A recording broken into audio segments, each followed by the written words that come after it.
My mother dropped my daughter crying and bruised up at my front door with a wrap box and one warning: "Tell your mom not to make a scene." She was trembling when she gave it to me. The second I opened it, I called the police. Then my husband walked in, 2 officers standing inside. His face went pale. "Police, what happened?" "My daughter Maisie is 6 years old and she does not tremble. That's the first thing you need to understand. She is loud and opinionated and stubborn in the way of children who have always felt completely secure, the kind of kid who argues with adults about bedtime and asks strangers their opinions about dinosaurs and narrates her own life like she's the star of a documentary she's producing herself." So when I opened my front door on a Saturday afternoon in October and found her standing on the porch crying silently, not performing tears, not the crying that comes with scraped knees and immediate comfort seeking, but the quiet, devastated crying of a child who has run out of the ability to process what happened to her, I knew before I knew anything else that something was very wrong. She was holding a wrapped box against her chest. Gold paper, white ribbon, the kind of careful presentation that takes time and intention. A purple bruise was forming along her left cheekbone. Her right wrist was wrapped clumsily in a paper towel secured with a rubber band, and underneath it, I would discover moments later, was a burn. Standing at the end of my front walk was my mother-in-law Carolyn. Not approaching. Not calling out a greeting or an explanation.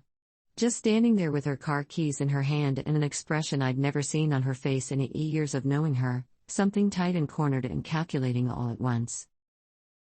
"Tell your mom not to make a scene," Maisie said. Her voice was almost steady. Someone had coached her to say it. I could hear the coaching in it. Carolyn got in her car and drove away before I had fully processed what I was looking at. I brought Maisie inside and sat on the floor with her in the entryway, not even making it to the couch. I checked her face, checked the paper towel on her wrist, checked her arms and legs with my hands and my eyes while she cried against my shoulder. The bruise on her cheek was fresh.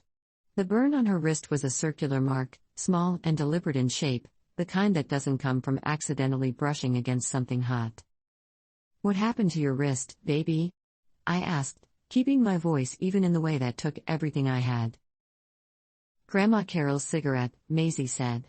"I knocked into her by accident. She got really mad." Carolyn didn't smoke. Or rather, Carolyn had told us for years that she'd quit, that she hadn't smoked in a decade. This was the least important detail in what my daughter had just told me, and I registered it anyway with the strange sideways attention of a brain trying to handle too much information at once. "And your cheek?" Maisie was quiet for a moment. She said I was being too loud. I held my daughter tightly and breathed. In and out. The way you breathe when what you actually want to do is something you cannot do because you have a 6-year-old in your arms and she needs you to be steady. She was still holding the wrap box. She'd been clutching it the entire time, hadn't set it down even while I was examining her injuries. "What's in the box?" I asked. "Grandma Carol said to give it to you. She said you'd understand." I set Maisie up on the couch with her blanket and the television, told her I'd be right back, went to the kitchen doorway where I could still see her, and opened the box. Inside was a phone. Not a new phone, a second phone, an older model with a cracked corner on the case, the kind you keep in a drawer because you haven't gotten around to dealing with it. The screen was cracked along the bottom edge and one side of the case had a scuff I recognized. I recognized it because I'd seen it before. On my husband Daniel's nightstand, months ago, when he told me it was an old work phone he was waiting to recycle. The phone was on.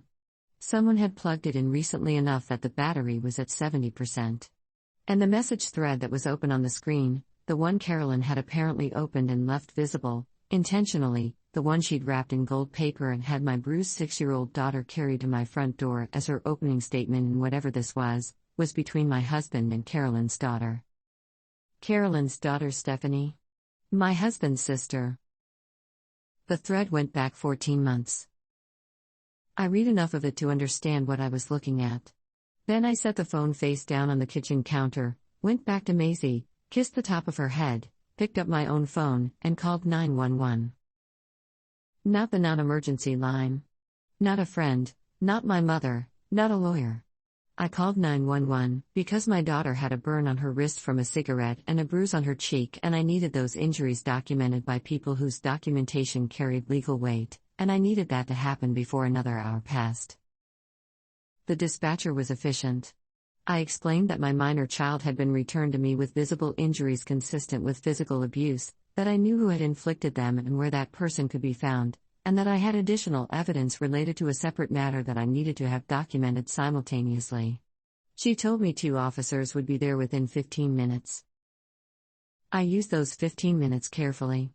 I took photographs of Maisie's injuries with my phone, her cheek, her wrist after I carefully removed the paper towel, every visible mark, and sent them to my own email with a timestamp. I took photographs of the phone Carolyn had sent, the open message thread visible on the screen, the gold wrapping paper still scattered on the kitchen floor. I texted my attorney, a woman named Frances Okafor who handled family law and whom I'd used 3 years earlier for a contract matter and had kept in my contacts since. I wrote 2 sentences: I need you available this afternoon. There's a police situation and then a larger one. Frances responded in 4 minutes, I'm here. Call me after the officers leave. The officers arrived in 12 minutes. 2 of them, a man and a woman, both calm and professional in the way of people who have conducted these assessments before. The female officer, whose nameplate read Delgado, sat with Maisie while her partner Officer Reyes spoke with me in the kitchen. I showed him the injuries first. He photographed them separately from my photos, with a department camera. He asked Maisie carefully worded questions in language calibrated for a 6-year-old, the kind of questions designed to let her tell her own story without prompting. She told him about the cigarette, about the cheek, about Grandma Carol being angry and saying she was too loud. Then I showed him the phone. Officer Reyes looked at the message thread with an expression that stayed professionally neutral while something shifted slightly around his eyes. He asked who the phone belonged to. I told him my husband. He asked who the messages were with. I told him my husband's sister, who was also the daughter of the woman who had delivered the phone. And where is your husband currently? He asked. He should be back from his golf game in the next hour, I said. He texted me at 2 saying he was on the back 9. This is the information you need about Daniel before he walked through that door. We had been married for 8 years. We had Maisie together, had built a home together, had what appeared from the outside and largely from the inside to be a functional, loving marriage. He was an engineer at a firm downtown, a good father by most measurable standards, present at school events, engaged on weekends, patient with Maisie in ways that had always made me feel like we were doing this right. He was also, for at least 14 months, carrying on something with Stephanie that the message thread on that phone made impossible to categorize as anything other than what it was. I didn't know, until that afternoon, that Carolyn knew. I didn't know, until I had time to think about the presentation of the box and the message my daughter had been told to deliver, that Carolyn had apparently known for some time and had made a decision, and that the decision was this: if her son's affair was going to surface, it was going to surface in a way that served Carolyn's purposes, whatever those purposes were. She'd sent Maisie as the messenger deliberately. The gold paper and the white ribbon weren't cruelty for its own sake, they were a signal. I understand what this is. I'm choosing when it detonates. What Carolyn had apparently not anticipated was that I would call the police before the detonation was on her timeline, and that doing so would turn the afternoon into something she no longer controlled. Daniel's car pulled into the driveway at 4:47. I watched from the living room window as he gathered his golf bag from the trunk, relaxed and unhurried, still in his golf clothes, texting something on his phone. He came through the front door calling my name in the casual way of someone who expects a normal afternoon to continue. He stepped into the entryway and stopped. 2 officers in my living room. Maisie on the couch, quieter than he'd ever seen her. Me standing in the kitchen doorway with my arms crossed and an expression that I can only imagine communicated something he'd never seen directed at him before. His face went pale in the precise way that faces go pale when blood genuinely retreats.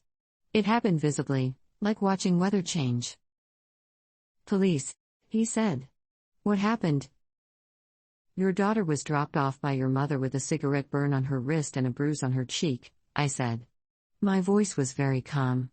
I had been working on keeping it very calm for the better part of 2 hours, and I had succeeded. The officers are here to document her injuries and take statements.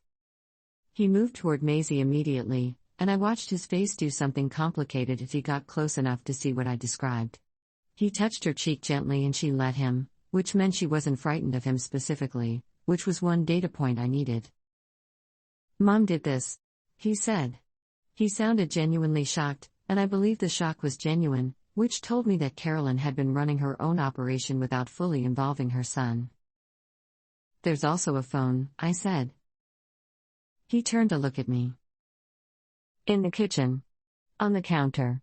Your mother wrapped it in gold paper and sent it with Maisie as a delivery method." I watched his face. "You should look at it before you say anything else." He went to the kitchen. I stayed in the living room doorway. Officer Delgado was still with Maisie. Officer Reyes positioned himself in the space between the kitchen and the living room with the particular body language of someone maintaining awareness of multiple people simultaneously. The silence from the kitchen lasted about 40 seconds. Then Daniel came back to the doorway. His face had changed again, gone from pale to something gray and older looking, the specific aging that happens to people in moments when their choices become visible to everyone at once. "Lauren," he started. "Don't," I said. Not angrily. Just a clear instruction. "Not right now. Not with the officers here. Not in front of Maisie." Officer Reyes asked Daniel to confirm his identity and his relationship to the phone. Daniel confirmed both. Reyes explained that the phone had been provided to his wife as part of an incident involving their daughter's physical injuries, and that it was being documented as potentially relevant to the child welfare investigation. He asked if Daniel had any immediate information about his mother's whereabouts. Daniel gave her address. He did it without hesitation, which I noted. I called Frances while the officers were finishing their reports. Stepped into the bedroom and spoke quietly. She'd been briefed enough by my earlier text to ask the right questions. I gave her the short version: child injured in grandmother's care, photographic evidence documented, second phone with evidence of marital infidelity delivered by the same grandmother as a pressure tactic. She was trying to control the narrative, Frances said immediately. Sending that phone was a calculated move. She wanted to be the one who told you, on her terms, probably so she had leverage over whatever you did next. She underestimated how I'd respond, I said. "What do you want to happen?" "I want my daughter's injuries prosecuted. I want a restraining order against Carolyn with respect to Maisie. And I want to start divorce proceedings by Monday morning." "I'll have paperwork ready Sunday night," Frances said. "Don't discuss the marriage with your husband until after we've spoken. Anything he says now he can later claim was made under duress. Protect the timeline." I went back to the living room. The officers were finishing with Daniel, explaining next steps regarding the child welfare investigation, providing us with case numbers and the name of the detective who'd be following up. Maisie had fallen asleep on the couch with her head on a throw pillow, which is the thing children do when the adults around them are finally handling something. They hand it off and rest. After the officers left, the house was quiet in the specific way of a place where something has permanently changed. Daniel sat in the armchair across the living room, still in his golf clothes, and looked at me. He didn't try to explain the phone. I think he understood that explaining it was not the available conversation. "How long has your mother known?" I asked. He was quiet for a moment. "I think about 6 months. And she chose to use it this way." "I didn't know she was going to do this," he said it with what sounded like genuine helplessness. "I swear to you I had no idea she would." He stopped. "Maisie. God. Her wrist." "Don't use Maisie's injuries to avoid the conversation about your choices," I said. "Those are two separate things and I'm not letting you combine them." He looked at me for a long moment. "Are you okay?" The question landed strangely. I turned it over and looked at it. Was I okay? I was standing in my living room with two different catastrophes sitting in my lap simultaneously, one the phone on the kitchen counter and one the bruise on my sleeping daughter's face, and my husband was asking if I was okay. "I will be," I said. "I don't think you will be, for a while. But I will be." Carolyn was charged with child abuse and reckless endangerment of a minor. The cigarette burn was the decisive factor. An accidental injury reads differently under examination than a small, circular, deliberately inflicted burn, and the examining physician who saw Maisie the following morning put it plainly in her report. Carolyn denied it initially, then claimed it was an accident, then claimed Maisie had grabbed her hand, then went quiet on the advice of her attorney. The inconsistency of her story combined with the medical report and Maisie's consistent account across multiple tellings was enough. She was convicted 14 months later on the abuse charge. The judge considered her age, her lack of prior record, and what her defense framed as a family situation gone catastrophically wrong, and sentenced her to 18 months of probation, mandatory counseling, and a permanent restraining order keeping her away from Maisie until Maisie turned 18 and could decide for herself whether she wanted contact. Carolyn's attorney argued in sentencing that her actions were driven by a genuine desire to protect her grandchild by exposing her father's affair. The judge was not moved. Delivering evidence of infidelity to a child and using that child as an instrument of disclosure does not constitute protection, she said. It constitutes the use of a child as a weapon in an adult conflict. The restraining order stood. The divorce was filed that Monday morning as Frances had promised. Daniel did not contest it, not the primary terms, not the custody arrangement, not the asset division that Frances constructed with the careful attention to detail she brought to everything. He had very little ground to contest anything from, given the phone and the 14 months it documented, and I think some part of him understood that not fighting was the one remaining dignified choice available to him. What he did do was tell me about Stephanie, voluntarily, in a conversation I hadn't asked for but which happened one evening when he came to pick up Maisie and she was still getting her shoes on. He told me it was over, had been over since the afternoon the phone appeared, and that he understood the affair was the symptom of something broken in him that had nothing to do with what I'd failed to provide.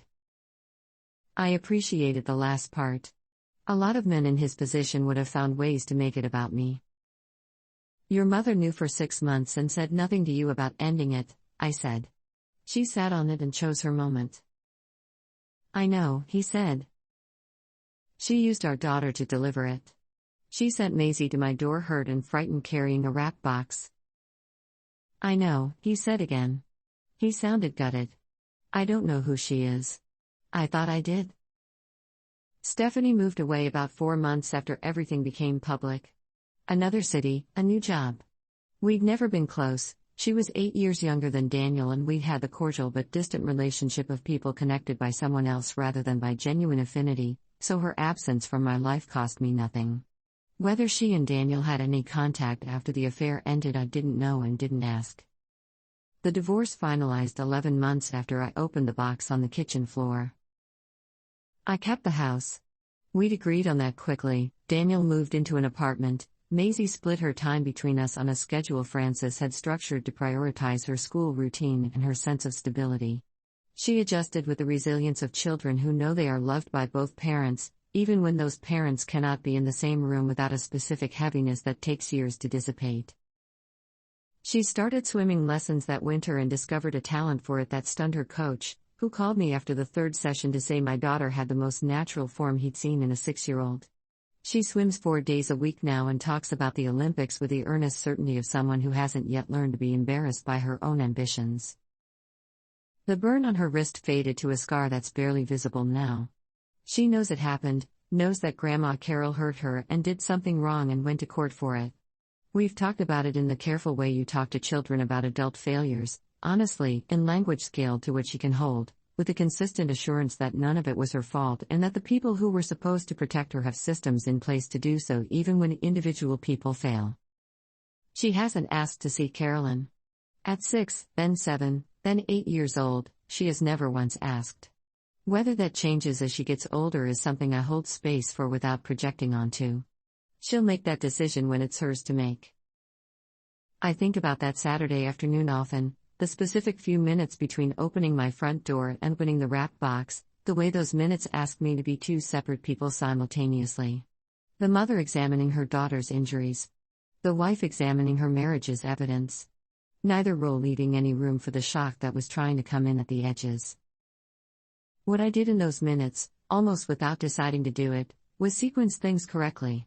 Maisie first. Documentation second. Then everything else, in the order that would give it the most weight and the cleanest outcome. Carolyn had intended to blow something up on her own timeline. What she didn't account for was that her delivery method, a frightened, injured child carrying a box to her mother's door, would activate something in me that moved faster and more precisely than whatever she'd planned for. She'd warned Maisie not to let me make a scene. What she'd actually done was give me 2 hours before Daniel came home, 2 officers with cameras and official reports, a documented paper trail, and Francis Okafor on the phone. That isn't a scene. That's a foundation. Daniel walked in to find 2 officers in his living room and a wife who had already decided what the next 11 months would look like and had begun building them while he was on the back nine. His face went pale. He asked what happened. I told him exactly what happened.